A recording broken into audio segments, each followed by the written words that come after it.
এতক্ষণ আমি খাই নাই, এখন ফুচকা খাওয়া আমি শুরু করি। এই যে অনেক সুন্দর সুস্বাদু ফুচকা খেতে চলে আসলাম রাতের আধারে।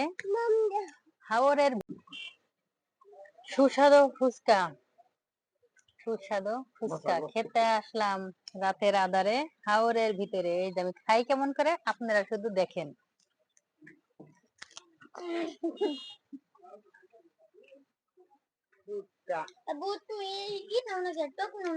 অনেক স্বাদ, সেই স্বাদ। এত স্বাদ কেন?